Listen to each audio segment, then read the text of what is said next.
Good evening. I'm Graham Allison, the director of the Belfer Center for Science and International Affairs, and it's my great pleasure to welcome home our colleague, Ash Carter, the Undersecretary of Defense. Ash is, I think, the perfect model of a Kennedy School product and a Belfer Center colleague, a person who began life as a physicist, soon became fascinated by policy, came to the Kennedy School as an assistant professor. Al Carnesale and I recruited him, but Paul Doty actually had found something about him earlier, as usual. He grew up to be a professor. He was the director of the center that's now the Belfer Center. He served as Assistant Secretary of Defense in the Clinton administration, when he and I both worked for John Deutsch and Les Aspin and Bill Perry, among others. And when President Obama was elected, he chose Ash to be the Undersecretary of Defense for Acquisition, Technology, and Logistics. So about $700 billion of activity go through his office every year, 700 billion. So in government even, that's a lot of money. And when the chairman of the Joint Chiefs of Staff, who was here in December, says the number one threat to American national security is the deficit, managing $700 billion becomes even more interesting. So we look forward to welcoming Ash home and what he has to say. Thanks, Graham, and thanks to all of you. I see so many faces, wonderful faces, familiar faces. It's great to be here, and I especially want to thank Graham Allison, not only for having me here this evening and for leading this school, the Belfer Center, important parts of the Department of Defense in a previous administration, but for what he continues to do for the department. In the way of advising. A number of others here do that as well, and it's very much appreciated.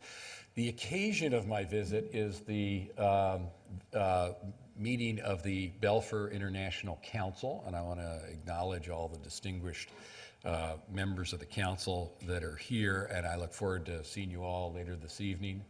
But I want to address myself, if I could, now. I see Joe Nye, John Deutsch, Al, God, John, go on forever. But I really wanted to address myself to the students tonight first, because kind of a recruiting pitch, I guess. I salute you, those of you who are thinking about via your education here at the Kennedy School, a career in public service. And I just want to say that I see Kennedy School students every day, everywhere. I was in the Japanese Ministry of Defense about a month ago, and the minister said, "Come with me for a minute." I walked down the hall, he opened the door, and in there are 20 Kennedy School students working in the Japanese Ministry of Defense. All said, "Oh, hi, Professor Carter, I remember your class," or somebody else's class. And everywhere in not only the US government, governments everywhere around the world are the products of this great institution. And it's really heartening to see them all out there giving themselves to public service. And I just want to say to those of you who are thinking about it, it's bruising and all that and demanding. But at the same time, you have the satisfaction of working for something that's bigger than yourself. And if you're even bigger than this great nation, if that's who you're serving, because it's about peace and security around the world. And that's a pretty special mission, and it inspires everybody in the national security field. We don't have the glass and stainless steel buildings and the payrolls and so forth that you can get elsewhere, but we do have the mission. And that attracts a lot of people, including those of you who've come here to the Kennedy School. And it is what makes public service so special. I encourage you to stick with it. I hope you do. I hope you decide to make a career of it. And if you choose the Department of Defense, I hope you'll give consideration to the part of it that I run now, which is the Undersecretary of Acquisition, Technology, and Logistics. Now, apart from having the longest title, and my daughter who's here tonight says it's too long and nobody's ever heard of it. Why can't you be CIA director? But what do we do in this part for you as you look about possible employment in the future? Let me do a little pitch here for it. Number one for us, and I'll say more about this, is support to the ongoing conflicts in which we find ourselves in the areas of acquisition technology and logistics, and I'll say more of that. So whether it's buying intelligence aircraft for Afghanistan, shipping armored vehicles through the ground lines of communication that come up from Pakistan into Afghanistan, building dining halls and new bases, whatever it is, rapid response, logistics, contractors on the battlefield, we do that all. We develop and buy all major weapon systems and information systems. We manage DoD's installations worldwide. We're the largest operator of real property in the world. Our technology base and our laboratories that make up the defense technology base, we manage them. Our nuclear, chemical, and biological defenses, our nuclear deterrent, missile defenses, energy, environment, a whole host of things. We're kind of the implementers, we're the doers in the Department of Defense. It's a very exciting place to work, and I hope those students who are here who are contemplating a career in government will consider our part of it. Friday night, the government almost shut down, and it was midnight or so when we got the word finally that the show was going to go on. And obviously, there's a budget war raging now in Washington, and for us, that means that we have an extra burden to prove to the taxpayer that we are spending that $700 billion that Graham spoke about in a manner that Secretary Gates said at the Eisenhower Library last year is respectful of the taxpayer at a time of economic and fiscal distress. And that's a responsibility we take very seriously, and I want to say something about how we're trying to discharge that responsibility. That's job two for me and for us. Job one is to support the ongoing conflicts that we have today, the real wars, not the budget wars. They're what we wake up to every day. And then third, there are the wars that might be, that we don't want to be, the conflict of the future. And it's obviously part of our duty to think about them also and to make sure we're addressing future security threats. And I'll talk about all three of these tonight. But let me start with what job one is, which is the ongoing conflicts in Afghanistan, Iraq, now Libya, humanitarian mission in Japan, global war against terrorism and so forth. Let me start there. And I brought along a few pictures for two reasons. First of all, a picture tells a story and is a substitute for a lot of words. The other is that my old colleague from Stanford, Bill Perry, came here a little while ago and gave a very popular talk and used pictures, and I learned about that from my daughter, and so I brought along some pictures also. And let me start with one. There she is. That's Lucy. Meet Lucy. Lucy is that dog there. This is a patrol, Marine Corps patrol, about to go out on patrol in southern Afghanistan in the Helmand province area. And Lucy's on a leash right now, but Lucy does her work unleashed. And what Lucy does when you take the leash off is walk in front of this patrol of soldiers. And Lucy's has a sensor on her that we cannot equal in any other way, that is better than anything we can build, which is her nose. And she's very good at smelling homemade explosive, which is akin to fertilizer. So you understand why Lucy's attracted to that. And Lucy will walk down in front of you, sniff around, and when she encounters homemade explosive, exhibit a characteristic behavior. In her case, it was to sit. And I start there because you think about the defense budget and the challenges of buying things as about tanks and planes and ships and so forth. Not really so in the day-to-day life of support that of supporting ongoing conflict. I am now very much in the market for dogs like Lucy. And how do you buy dogs? You have to find a kennel, there has to be a trainer. They have to, different breeds do different things. And there are leash dogs and unleashed dogs and so forth. And so I am now globally sourcing explosive sniffing dogs. And I spend a lot of time on that. And it may seem like a small thing, but it's not a small thing to those Marines. It is the principal thing that keeps them safe every day.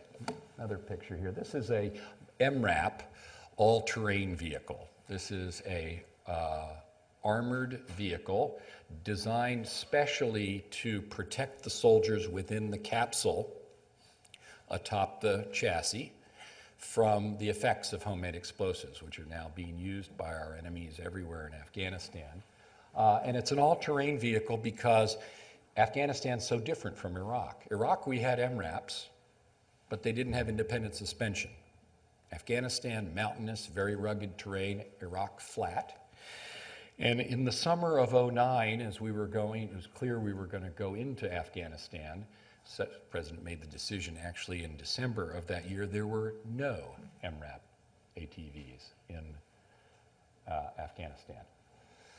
That June 30th, I guess, I signed the purchase order for MRAPs, and we started to produce them at the rate of about 1,000 a month. We didn't actually know how we could field that many at that time. There are now 7,000 MRAP ATVs in Afghanistan, and you can go to Walter Reed or Bethesda Hospital, as I do, on weekends, and visit with soldiers and their families, troops and their families, and every single time find people, young soldiers, sailors, airmen, and Marines who are alive because that vehicle is there. And we were able to do that within 2 years, produce them, field them, flying back and forth from Charleston, South Carolina. These things are made in Wisconsin and Pennsylvania. We take them down to Charleston, put in the radios and other gear, flew them, C-17s, into Bagram and Kandahar until we filled up the capacity of Afghanistan to absorb. You have to bring soldiers out and train them and so forth on the vehicles. Then we began shipping them to the training centers for the troops that were going to rotate into Afghanistan so that they could be trained and have their driver's license by the time they got there. And what I said at the time was, I'm going to keep producing them as fast as I can. And my motto was, better an MRAP without a soldier than a soldier without an MRAP. And if we had them sitting in parking lots at Charleston, so be it. And the point of this is that the support to what we're doing every day requires a management style for our major acquisition programs. It's very different from that which you associate with ships and planes and tanks. And with the acquisition system of the Cold War, which was an acquisition system that prepared but never did anything, thank God it didn't in the period of the Cold War with the Soviet Union. So it was one of constant preparation, not actual response to urgent operational needs. Very different world we live in today. Give me another example. I'm sorry, this is an MRAP in Iraq. I'm sorry, you can just see what the purpose of an MRAP here. This is one Iraq version, and you can see that a bomb has gone off under the right front axle, and the objective is to make sure that the soldiers in the back survive. Ditto, I'm sorry, my behind is in the way, but if we're out of the way, you can see this is an MRAP ATV in Afghanistan, same thing. Crew survives. You can see that the front of the vehicle, some of the steel plating is spalled off, and so forth. Another example. This is a Reaper, actually, a relative of the Predator. We fly them there are about 100 of them in Afghanistan now. There will be 120 or 130 in another 2 months or so. It even can carry small missile on it, so it can strike as well as see, but most of them are designed to see. And as we were moving into Afghanistan, then commander there, who was Stan McChrystal,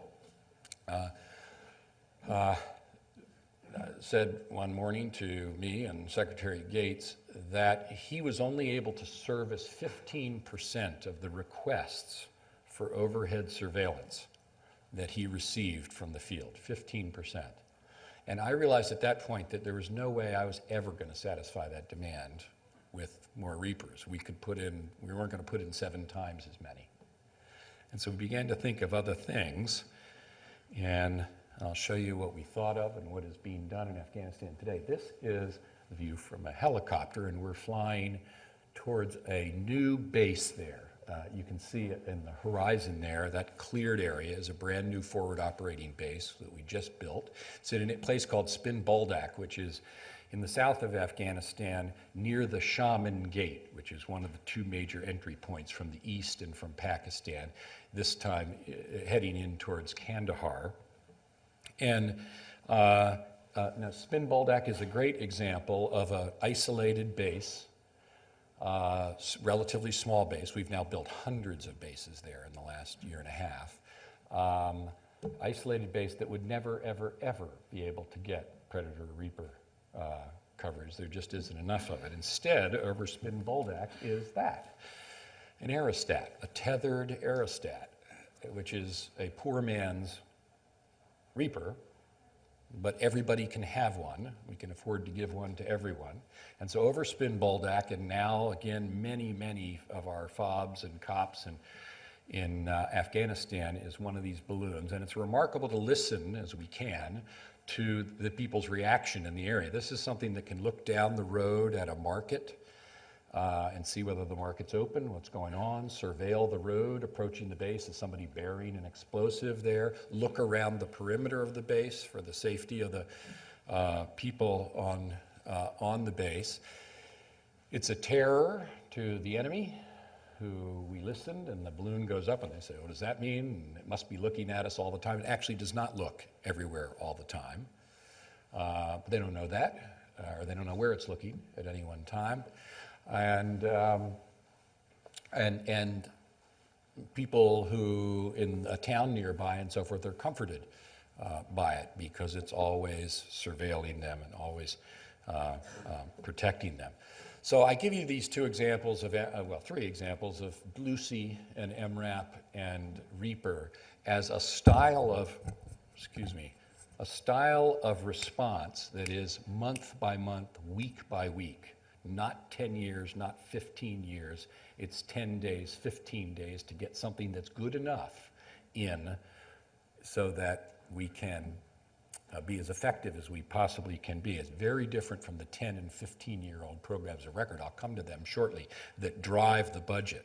But this drives lives and effectiveness, and so it's much more important in a sense than all those other programs that drive the budget. Not to be forgotten is the challenge of logistics. And I'll give you a few examples. This is Shaman Gate. This is the principal border crossing in the south between, just down the road from Spin Boldak. If you looked out that helicopter and just kept going a little bit to the left, you'd come to Spin Boldak, to the town of Spin Boldak and Weish and Shaman, which is the border crossing. That structure there in the middle, which you'll see again shortly, is the formal border crossing. On the other side, you see Pakistan. On this side, you're looking at Afghanistan, and you see all the containers there. Perhaps half of those are ours. They are carrying equipment up from Karachi, the port of Karachi, up, and the leftmost of those lines is the line going into Spin Boldak. The other one goes up to the Khyber Pass, so-called Torkham Gate. And those are 2 of the main routes through which we resupply the forces in Afghanistan. There are others in the north. We try to diversify so that we're never vulnerable to one. And of course, we continue to fly things in as well. This is the road to Shaman. If you just drive now from the FOB that I was showing you, you drive in a Stryker vehicle, which is up there on the upper left, and approach the border crossing. We are delivering thousands of containers worth of equipment there every month. And so making sure that that border crossing is open and policed on the Pakistani side and the Afghan side. And this is, you see the tower back there in the back. And these are the Pakistani and Afghan border police and army officers who control that gate. And it's critically important to us that they continue to work with one another and that they continue to work with us to keep that open.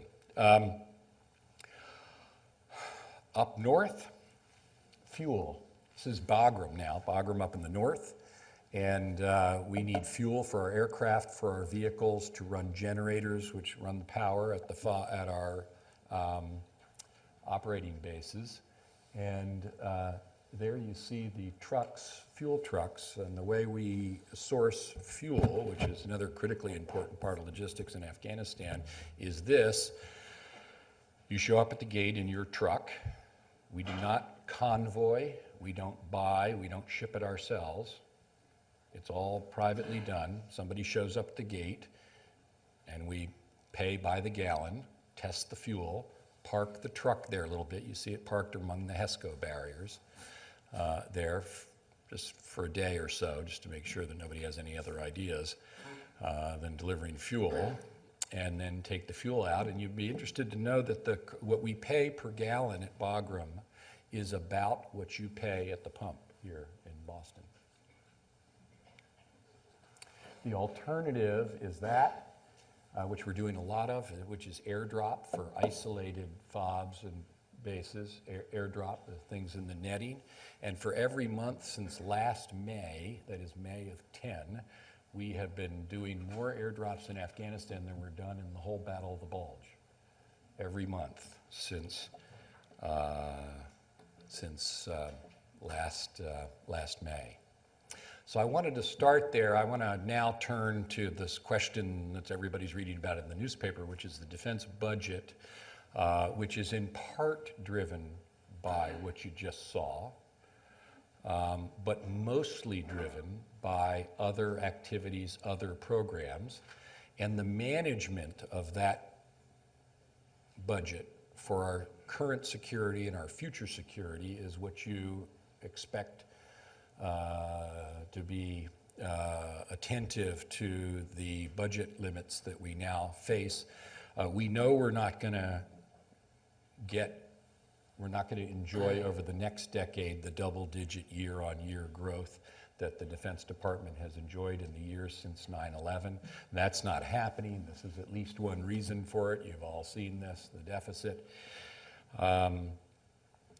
And while we are not a driver of the deficit, we understand that we are a contributor to the overall budget situation. This is a familiar chart to any of you. The red part is the defense contribution to the annual budget of the United States. That's the red part, about 20%. If you took the wars away, it would be about 15%. So about a seventh of the federal budget going to national defense. So it's by no means the largest part, but it is a significant part, and we understand that we're expected to share in the responsibility of the nation to the deficit. That is what Admiral Mullen has been talking about. And we are going to manage to that result. The defense budget is going down. It will go down as the wars in Afghanistan and Iraq, I don't mean to put an eye chart up there for you, but the defense budget as a whole is coming down. The part that is the base budget, which is the part that is not associated with the ongoing wars, we would like to and plan to have grow slowly in real terms over the next 5 years or so. That's President Obama's planned budget. It's robust, it's strong. We are, after all, involved in these wars, and the world remains a dangerous place. But we know we're not going to have the ever-increasing defense budgets of the last decade, and that we need to be attentive to the nation's other needs. And in recognition of that, it was Secretary of Gates way back last May who began to speak about the need for us to change the way we managed the defense budget. He called it, at the time, his efficiency initiative. And he asked me, as his acquisition executive, to devise a plan for that part of the budget, of that $700 billion defense budget, which is contracted out. Let me just do the math for you. $700 billion, $300 billion of that is people. It's the salaries of uniformed civilian personnel and their benefits, retirement, health, and so forth, and the buildings and so forth within which they work. The other $400 billion is contracted out, about equally for goods and services, $200 billion each, goods and services. And this was what led us to what we called better buying power, which Secretary Gates and I announced back in September. And it takes the form of guidance from him, through me, to those who manage that $400 billion of contract spend to deliver what we called more without more. We need more capability without more dollars. Now, obviously, you can cancel programs. You can stop doing things that you're doing. That's one way to save money. And we've done a great deal of that over the last couple of years, and we will have to do more. We've canceled many programs that were not performing, or whose time had passed, or where we had enough, came to judge that we had enough. And you know what they are. They're starting the presidential helicopter, the airborne laser, the Army's future combat systems, the next generation bomber, the transformation satellite, C-17, F-22, DDG-1000, all of which we brought to an end. But most of the programs that we now have that are underway are programs that we do want and do need. And so the challenge is to get them for what the money that the country can afford to pay us. And so how to do that? Well, how to do that, you need what the economists call productivity growth. You go to the Best Buy every year, you buy a computer. It's better than the computer you could have bought last year, and it's cheaper too. So why do I go to the Congress every year with the Joint Strike Fighter, the same Joint Strike Fighter as last year, but it's costing more? Where did productivity growth go in the defense economy? Norm Augustine, who was a great guy and is known to many people here, former chairman of Lockheed Martin, had his famous law of economic disarmament. He did the following calculation. He took the growth of the defense budget and the cost of fighter aircraft, and he concluded that in the year 2054, the entire defense budget of the United States would suffice to buy one tactical airplane. And Norm proposed that the Navy and the Air Force use that airplane on alternate days between Monday and Saturday, and that the Marines get to use it on Sunday. That's the fate that we need to avoid. And I want to give you some examples of how we can do that, because I think people are expecting that of us. Let me start with this. We can't start anything that is not going to be affordable. We can't start anything that we're not going to be able eventually to pay for. We don't want to find ourselves 10 years from now canceling things that we started. Here is the replacement for the Ohio-class missile-carrying submarine. We're about to replace the SSB&X, or the Ohio-class with the so-called SSB&X. And when the first cost estimates came into me for that replacement submarine, they had them at about $7 billion per submarine. And then if you went out into these would be built in the period between 2020 and 2030, about 12 such submarines. And were we to pay $7 billion for them in that period, we would build no other ships in the United States Navy. So said differently, that's not happening, right? $7 billion. So we had to go back to the design of the submarine and say, what is it that we can in what ways can we change this design in the interests of affordability without compromising critical military capability, get ourselves an affordable replacement for the Ohio-class submarine? And so we looked at all the things that were driving the design, the number of missile tubes, the diameter of the missile tubes, the degree of stealth, the flank speed of the vessel, and so forth, and worked that design. We're now down to about 5.7 en route to 4.9, which is my target for SSB&X. That will be an affordable submarine. If we can, and we're not going to start it unless we get there. Similarly for the presidential helicopter. The presidential helicopter collapsed of its own weight a few years ago because it was too expensive. President Obama's made it quite clear to us that he's not going to fly in $1 billion helicopter. So we're not going to produce one. Army's ground combat vehicle, the new bomber that we're starting this year, all of these things we're starting with an eye to the fact that we're just not going to have the money so that they have everything in them that everybody can think of. We have to make them affordable. Another big tool for us is competition. This is the Littoral Combat Ship. Let me tell you a little story about the Littoral Combat Ship. There are two models of this vessel. You can see those two designs. And last summer, I got the bids in from the builders of these two vessels for the next build of their ships. And I looked at them and I said, this is a bid, these are bids from builders who consider themselves entitled to build this ship. And so we said, all right, okay, time out. And we said only one of you is going to build this ship. So go back and come in with a bid, a new bid, 10 ships. And they both went away, came back. Guess what? Bid's much lower. Competition at work. So much lower that we decided to buy from both of them. So they each came in with 10 ships, and we said, well, this is such a good deal, we're going to buy 20. So we're buying 20 littoral combat ships. Now, we have recently completed a competition for the KCX tanker, KC-46 Air Force tanker. Successfully concluded that solicitation about a month and a half ago and saved billions of dollars in that competition. We know that because, as you probably know, unfortunately, there were several false starts at that competition in past years, and we know that we saved billions of dollars through competition. One party won, but their design and their bid, which are fixed price bids, we know we will save billions of dollars for the taxpayer.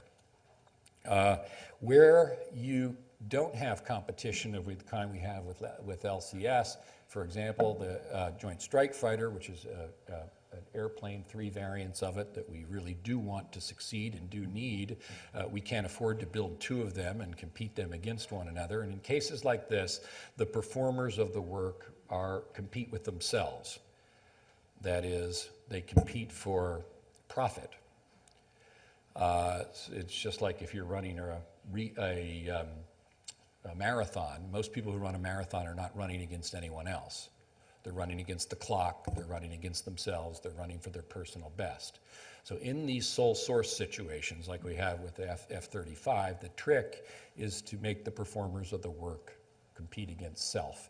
That's what a share line does. If you overrun, you're going to pay half. We're not going to pay at all. If you underrun, you get half. You underrun $1, you get 50 cents of that. That's an incentive for productivity. So in these ways, we're trying to put productivity through competition and competition with self into the defense marketplace so that we can drive the cost of these programs down and make them affordable, recognizing that the country's not going to give us more money every year to deliver them. This is just a start. I've been talking about now our major acquisition programs. I already explained that the $200 billion of the $700 billion is for goods. Of that, $100 billion is tied up in these programs. So you have to look beyond the acquisition of these programs. 70% of the cost of a program like the Joint Strike Fighter over the life of the aircraft will be in the maintenance of the aircraft, not in the buying of the aircraft. So that's where the money is. And we need to look at how we're maintaining the fleets of aircraft, vehicles, ships, and so forth that we have, and how we're going to do that in the future. Another big thrust. Finally, I mentioned that half of our contract buy is not goods at all, but services. And these are mowing lawns at bases, dental and medical services, professional services, and so forth. $200 billion of spend annually, a lot of money, and we simply have to do better at delivering value for the services spend. So we're working on that as well. So in all of these ways, we're trying to do what I think the taxpayer expects us to do, certainly what the President and the Congress expect us to do, which is live within our means and still deliver the defense that the country needs and deserves. Can we succeed? I think we can, and I'll tell you a few reasons why that is. One is, we have very practical objectives, and we have a plan to achieve them in all of these programs. It's also true that our habits in the decade of plenty led undeniably to some excess cost in all of these activities, and that is cost that can be removed with dedicated management. So it is entirely possible, in my judgment, to deliver the warfighting capability the country expects and needs for the money it can afford. Last thing I'll leave you with is these are the things that we're buying now. I've given you a few examples of them, rather traditional looking examples. The kind of equipment that we believe the nation will need for its security going forward. We need to be imaginative about that, however, because the pace of technology is changing and the missions are changing for us. And let me give you a couple examples of ways we're trying to catapult ourselves into the future. I started with Afghanistan, and there's a misapprehension that the United States is preoccupied with the Middle East, or that we can't do more than one thing at a time. And I'll give you a few pictures of what we're doing in Asia now, in an arc that begins in Northeast Asia and goes all the way around to Southeast and South Asia. A few examples of some from a recent trip I took there. Let me just show you a few of these places. This is Andersen Air Force Base on Guam, and we have quite a upgrade going of Andersen. Now, Global Hawk just arrived, the long-range reconnaissance aircraft at Andersen Air Force Base. Down in the southwest, Andersen's in the northern part of Guam. In the southwest is Opera Harbor, the major naval facility at Guam, and there we're preparing to be able to berth an aircraft carrier. That will require us to do some dredging in the lagoon there and so forth, build some new port facilities and so forth, and there's a likelihood that we'll be repositioning 10,000 or so Marines into the northwestern corner of Guam. This is Camp Humphreys, a sketch of Camp Humphreys. Camp Humphreys now is just there a couple of months ago, has just a few plows out there and preparing the site. This is a city of 60,000 people that we're building in the Republic of Korea. That city with the gyms and schools and everything else will house the families of our troops on the Korean Peninsula, which signifies the permanence, from our point of view and from the point of view of the government of the Republic of Korea, of our presence on the Korean Peninsula. Joe Nye has written a lot about this. Heretofore, since the end of the Korean War, our troops have had only unaccompanied tours there. They couldn't bring their families with them. Now we want them to bring their families, and when they bring their families, we have to do this so that these people have a place to live and good schools and so forth to send their children to. This is part of repositioning of our forces down from the DMZ, where they were at the end in 1953, at the end of the Korean War, south of the Han River.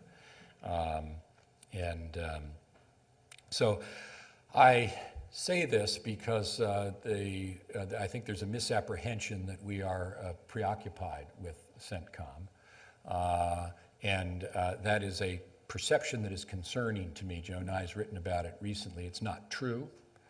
We're doing a great deal in the Pacific, and we will remain the pivotal power in the Pacific. It's the fact that we were the pivotal power in the Pacific that allowed Japan first to rise, then Korea, now China.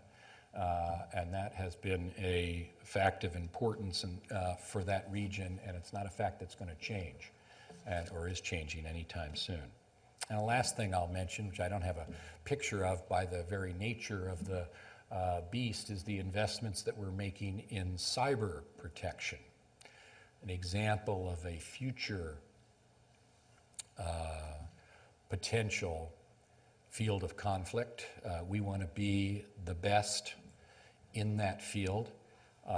It's obviously a tricky thing for government to do because the technology in that field is largely driven from outside of the government. So those of us in government have to be very careful about how we make investments and how we plan to dominate that field from the point of view of offense and defense.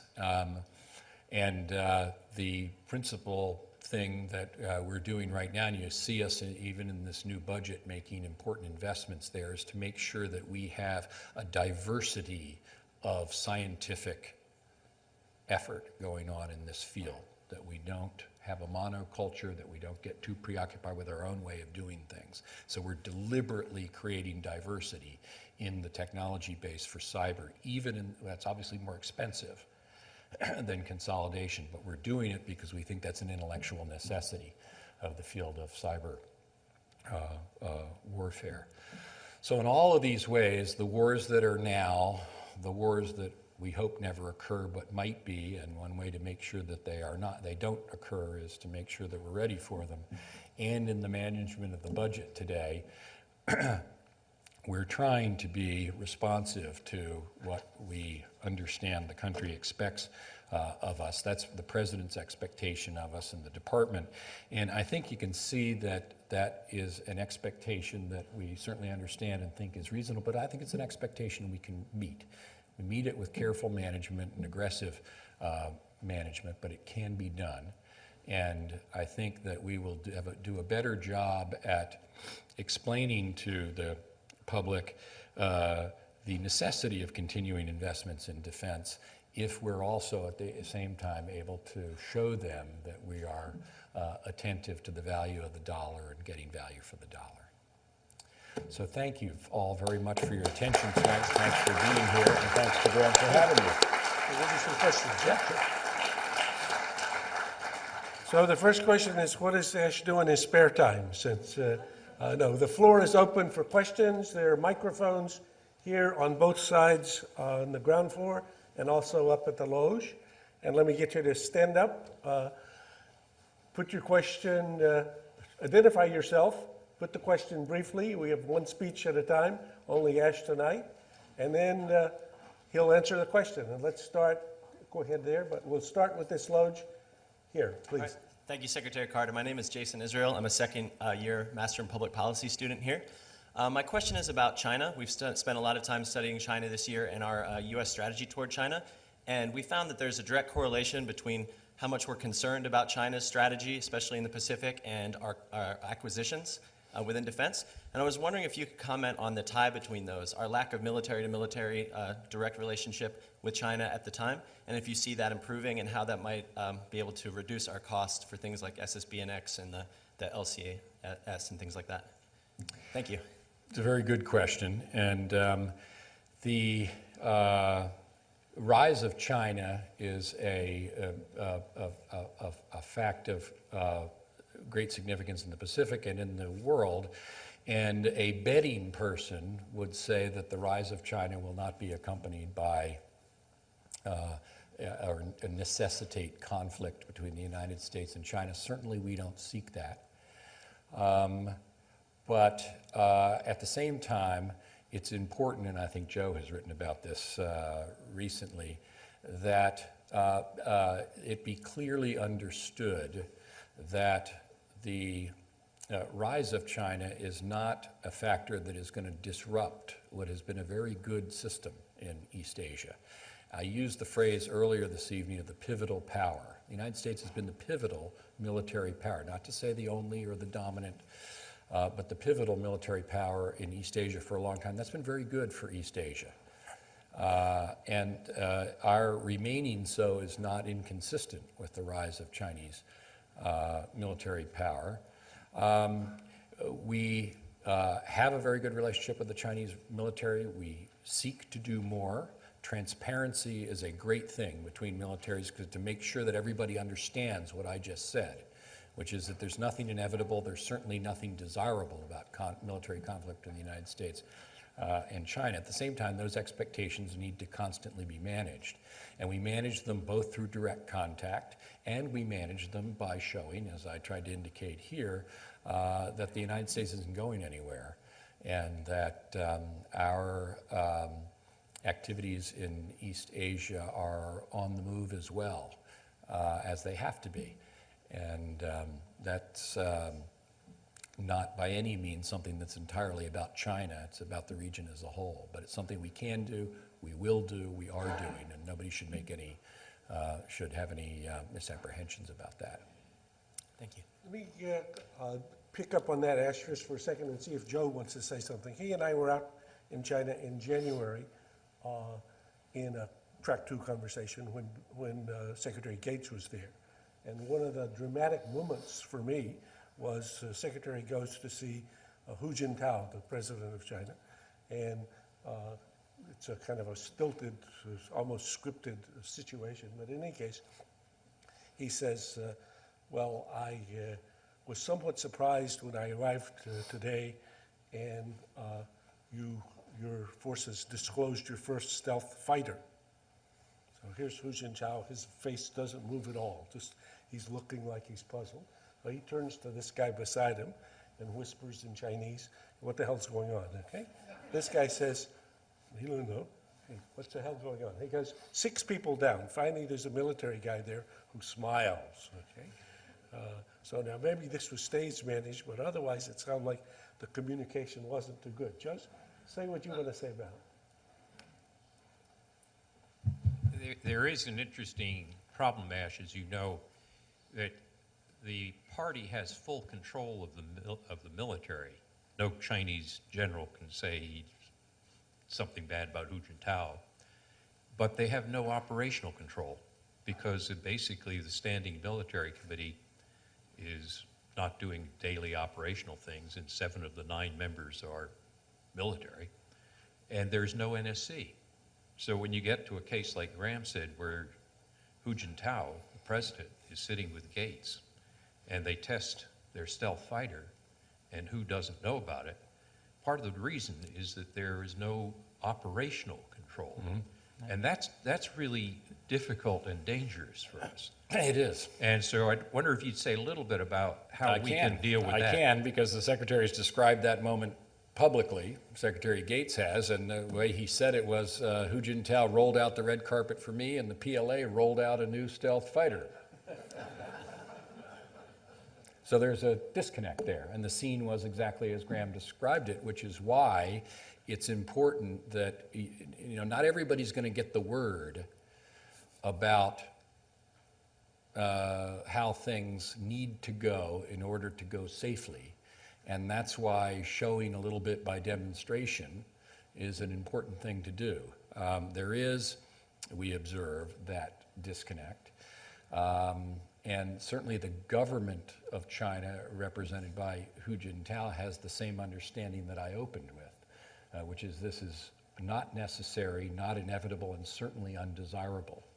And China's rise, like Japan's before it and Korea's before it on the East Asian stage, albeit much larger, is in part enabled by the fact that East Asia has had a security system that has been really ensured by the pivotal power of the United States. Joe, you know this very well. And that's a good thing, and we kind of keep a good thing going there. And every once in a while, somebody might not understand that and needs to be induced to understand that. Up here in the loge, please. Hi there, thank you. Mr. Carter, thank you for being here today. My name is Philip Acevedo, and I'm a sophomore at the college. My question is somewhat of a piggyback of this gentleman's, and it is basically, given the fact that China did unveil their new stealth fighter, and given the fact that China is militarizing and doing things like building an aircraft carrier, what do you see as how do you see the U.S. Either cooperating or competing with China for power in East Asia? Well, the best of all possible worlds is one in which we do not see the power of China and the power of the United States as competitive, but as I said, as complementary. We're certainly not going anywhere. They rolled out a stealth fighter. We're going to have 2,443 joint strike fighters.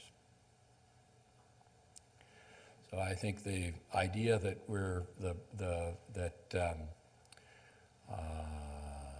the pivotal role of the United States will erode or is being eroded there just isn't so. It is not going to happen. China's military is increasing in size and sophistication, and that's absolutely fine. But everywhere we see anything that would erode our ability to be the pivotal power in the Pacific, we're taking steps, and you see them, whether they're in the Joint Strike Fighter or Camp Humphreys. This gentleman, please. Hi, my name is Sam White. I'm one of the two co-founders of Promethean Power here in Cambridge. We're a clean tech startup. And 2 weeks ago, Secretary Chu came to speak with us to kind of brainstorm around how to remove obstacles to entrepreneurs and startups, because they see startups as a good growth mechanism for the economy. And he mentioned something as an example of what they're trying to do. He mentioned something along the lines of an affirmative action for startups in terms of the military purchasing new technologies. We've developed a solar-powered refrigeration system for cold storage, and I'm very excited to hear from the source whether that's true. Well, there is something to that. Of course, the expert on that is in front of us in John Deutsch. But here's what we can do that is consistent with our mission in defense, and that it complements the Department of Energy's activities. The Department of Energy does a lot of research in energy technology, which is good, and we don't try to match that in either size or quality. We are, however, a big user of energy in our vehicles, at our bases and installations around the world. Every building that we heat and air condition, wherever it is around the world, we would like to reduce that power bill like every other real estate owner would like to do. And so we are prepared to combine the Department of Energy's technology base with our base of vehicles, installations, and so forth, and where it makes sense for defense to be an early adopter of technology. And that might benefit the country overall. Now, we're only prepared to do that naturally with the defense dollar where it makes sense for defense. But it might make sense because of our scale and our particular needs to be an early adopter, and thereby to help a technology which is otherwise promising to get to scale and recognition where it can be more widely adopted in the economy. The other thing we're offering to the Department of Energy these days is our installations as a test bed. So they come to our bases and installations and can do demonstration projects and so forth, just because we have a lot of real estate, a lot of land, and so forth. So in those two ways, early adoption and the offering of facilities for test, we're trying to complement Secretary Chu's efforts, which are research-oriented and obviously directed towards adoption by the economy at large, not the defense economy. I mean, it does have to make sense for us in the context of the defense mission. If you were a startup, how would you try to access that? Well, you'd have to find a defense-relevant application that was attractive to us within the defense context. that we were willing to share the burden with the Department of Energy in some way to get that technology developed and then adopted. And Ash, if I remember, you now have a new assistant secretary that works for you. I do. That does so-called operational energy. I do. whatever. She's Sharon Burke, who's a wonderful person, has a really awful title. Everything gets turned into an acronym in the Pentagon, and she's the Director of Operational Energy, which spells dopey. So poor Sharon is our new dopey, confirmed by the Senate a few months ago. But dopey, she's not. She's incredible. She's on top of things, and it's Sharon who looks at Bagram's fuel prices. It's Sharon who looks at where we're air conditioning tents at Leatherneck in southern Afghanistan when it's 100 degrees in the shade, and you've got a circus tent. The Marines, when they first got there, had these big circus tents with 20 air conditioners all around the perimeter, trying to keep those guys cool. So we put spray insulation and so forth on the tents, because it not only costs money, but there's a penalty to the mission by being energy inefficient. So her job is to look where we can be, as her title, operational energy suggests, more energy efficient in the operational sense. And she's doing that. Better generators and all kinds of things that really matter out in the field. Please. Hello, my name is Adam Brewer. I'm a prospective PhD student at the Kennedy School. And I'm curious if you can tell us if there are specific bodies of knowledge, skill sets, or issues that you recommend that students pursue in order to contribute to the next generation of dialogue on security and international technology. Technology and international security. I'll give you one. While I was here, was a big fan, and with the help of Dean Elwood and Graham and others here, helped to create the International and Global Affairs concentration here at the Kennedy School. And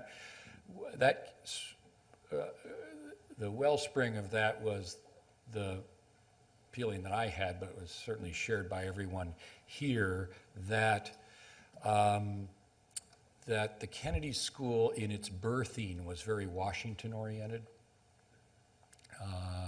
And the world as a whole is not Washington-oriented, and governance as a whole is not Washington-oriented. Washington remains arguably the most important capital in the world, but there are lots of other ones. We have an international student body, and we called it international and global in recognition of the fact that there are problems that are international, because nation states remain humankind's principal way of organizing themselves and pursuing public good together. But then there are global issues as well, and issues that can only be dealt with at a global level. So it's an attempt to get our students focused on those aspects of governance that were, by their nature, and increasingly international and global. And so were I in your shoes, obviously I have that bent. But that's where I would go. Now, there are lots of other great areas at the Kennedy School as well, and I don't want to make invidious comparisons to others who concentrate on other things here at the Kennedy School. But that is where I thought the sweet spot of growth was for the school. And if you choose a career in that, there are lots of other great things to do. Healthcare and lots of other things that it's important to do, which are also universal in their own way. But that's the answer I'd give you. Please, in the lodge. Thank you for coming, Dr. Carter. My name is Nicholas Tatsis. I'm a senior at the college. There's obviously been a lot of attention in the public to cost overruns in defense procurement, and I was wondering if you could speak to the extent to which micromanagement in the purchasing process, be it through drawn-out hearings or additional layers of management, might drive up what could have been minor cost overruns that started as technical problems. Thank you. Well, layers of management, surely not the answer. Micromanagement, I can be a little more attracted to. If what it means is we do exhibit cost overruns, and we're just simply not going to be able to pay those bills in the future. So if we want those defense articles, we're going to need to find a way to take cost out of those engineering and industrial activities. Some of that is incentive. I talked about that. Competition, profit incentives, and some of it is just better management. So in each of our programs, I'm doing something that I alluded to in the case of the Joint Strike Fighter, which is we have a budget planned for each of our major programs, which is a forecast of what we think that weapon system will cost. Those forecasts are based on historical data. They're therefore credible in that frame, but the forecasts are for unpayable bills. So I'm saying to people, I understand that that is the cost estimate, that's what we've laid into our budget, but that's not what I want you to manage to. I want a better number than that. And you just have to go through that program by program. You take a program apart, you say, why am I paying this much for the wing, this much for the center fuselage, this much for the combat system? What about the rates, labor rates, direct, factored, the engineering, sustaining base? And so you go through the industrial activity that makes up the production of this particular defense article and chase out cost everywhere. We just have to do that, and there's a lot of room to do that given the climate from which we've come over the last decade. So I liken it to, you get the bill at the end of a meal, and you look at it and you say, well, geez, I didn't realize the broccoli side was $8. And I wouldn't have had 2 iced teas if I knew that they were going to charge me for both, and so forth. Well, I expect all of our program managers to be able to come to me with the bill for their program and explain and justify every item. Why are we paying that much? What were we paying for that 2 years ago? Why is it up? What has driven that up? What can we do to drive that down again? That is a lot of, I won't call it micromanagement, it is blocking and tackling program by program, and that's one of my responsibilities. That's one of the things I do. So we have 2 last questions, the gentleman here and then finally Kevin, please. Hello, Mr. Undersecretary. Thank you for coming. My name is Wilson Bordick. I'm actually a candidate at the Extension School for Masters. I spent 8 years in active duty as a logistics officer in the Navy. Expeditionary logistics is my background per se. And in that role, I've been a plug-and-play asset. I've worked at hospitals, I worked with special forces, SEALs, medical ships, everything. And so I could definitely give you an earful. And I know that you go back to the Pentagon and you sit in a room with people with heads bigger than mine and figure out solutions to these complex problems. And so if anything, as a junior officer, I would just like to make 3 recommendations. The first was when I was on a bomb team in Iraq, the biggest problem we had was that playing well with other logistics officers across the field. And I've brought it up to 09s before that, hey, why don't we just have one logistics continuum starting at ground 01 all the way up. Instead of going to Navy Supply Corps school, maybe we have a joint purple school that's maybe 3 months long, then branch out from there. Now, of course, this absolutely made no sense 7 years ago. But now, given the current situation and having to play in the sandbox, I mean, I'm from the South. My folks taught me to share my toys with others. But unfortunately, not everyone likes to play like that. And I won't throw the Air Force under the bus, but definitely some issues there. The second one is, as a citizen who pays his taxes, as well as most people in this room, I'm sure, I understand the severity of the current fiscal crisis that we're in. And I really think that we kind of look at it with blinders on, if you will. And I understand that 2 of the biggest draws you mentioned are capitalization of ships, and the third one, which is my final point, is DoD benefits to active duty and reservists. The second one in regard to ships. Strategically, I understand the fleet is probably around 200, 300 ships. I don't know the exact number, but I know that we probably don't need that many. Having worked on an aircraft carrier myself, I know we have 12. Maybe, especially with the Chinese strategic balance in the weapons they use, maybe 7 or 8 is probably a more manageable number and more cost-effective for the American citizens in the room. And then finally, in regards to benefits, I am looking forward to getting my retirement package at some point as a reservist, maybe when I'm in my 60s, as it stands right now. I'm not really, to be honest with you, holding my, how do I say this politically? I don't expect it to be there, to be quite honest with you. And I understand that active duty participants do the full 20. They get their retirement when they're as early as maybe 38, 39. Now, I don't know if that's quite sustainable. And so I raised that question. As an American, if I did 20 years active duty, I would definitely take a cut in my active duty retirement benefit package if I knew that it was going to a good cause, for example, getting us out of the mess we're in. And so I would just argue that maybe, I know it's not the popular decision or the popular play, but just a recommendation, and that's all. I think they're all excellent points. I think you have something in each of those. Jointness in logistics is essential for efficiency. It's one of the ways we're going to get efficiency in logistics. We have done some of that. Most of our buying of commodities is done jointly by something called the Defense Logistics Agency, which works for me. And so every head of lettuce for the department is bought by DLA. The Navy doesn't buy its own heads of lettuce, and the Air Force its own heads of lettuce. And so we centralize buying so that the buying power of the department is concentrated. We get a better deal. Down where you get to spare parts and so forth, I'm sorry if this is boring to people, but logisticians like this kind of thing, there is not jointness, and there are therefore economies to be had. And I'll say one thing, health benefits, and in general, the $300 billion out of the $700 billion that goes for salaries and benefits is, like many private companies find, driving us into a place we can't go. And that is growing inexorably. And if it does, it will squeeze out the 400 remaining, which is what we buy military capability with. Now, we want to pay active duty and other uniformed people well because we want an all-volunteer force and we want quality in it. When you get to some other aspects of pay and benefits and so forth, we just can't keep going on this way without either raising the defense budget or squeezing out the other parts of the defense budget. So you're absolutely right.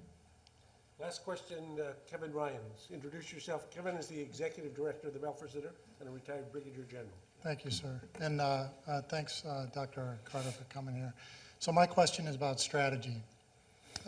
In 2001, when we started, we had a certain size Army, a certain size military, and a budget, and we thought we could do 2 wars roughly, defend the homeland, be present in important areas around the world. Now, we've tested that construct over the last 10 or 11 years, and we've changed our Army a little bit, we've changed our military, changed our capabilities. But looking forward then, with the realities that you've brought up tonight and that we're aware of, looking forward, how will our strategy have to change as America looks out over the next, say, 10 or 20 years? Okay, well, it's a good question. It's a huge question. I think the general answer I'd give it to is a great deal, because the world's changing a great deal. We can't just sit where we are and keep doing the things that we're doing. So as we look out over our force structure, and the previous questioner made the same point about the size of the Navy and so forth, we can't simply recapitalize what we have and call that the future. We're going to have to do things differently. So that's the first observation. The second is that in that regard, even though it's unfortunate, and that's what really why, besides because that's where your heart has to be, I started with the support to current conflicts. I mean, it's a shame that we have to wage those conflicts. They are the great stimulator of innovation and change in the department, much more than any strategizing charts and so forth. They are driving us forward. We've made, take a look at Predator Reaper. That is part of the future. The sensors on those unmanned aircraft are part of the future, and we're doing them with the sophistication and dedication that we're doing them because we have to. And in that respect, and in only that respect, the pace of conflict over the last decade has been beneficial for the department. And I point to my people and I say, you know, how come we did the MRAP in a year? We delivered MRAP, and now in you come with a new combat vehicle for the Army, and it takes 10 years. 1 year, 10 years, what's the difference? So we have learned a lot from what we're doing, and I think I point to the things that we're doing and associate the servicing urgent operational needs today, and I say that's the pace at which we have to work in the future. That's the way that's the pace at which the world turns over. So I would like to see our entire system work on the same pace of responsiveness that we're doing in the case of Afghanistan, and now less so, but still in Iraq and now Libya and so forth. The operational pace, pacing our investments, very healthy. So unfortunately, we've come to the witching hour. For those of us who have been colleagues and friends of Ash for a long time, we're so thrilled to have him back here. But I would say for all of us as citizens, we're very proud of his service. So let's say thank you very much.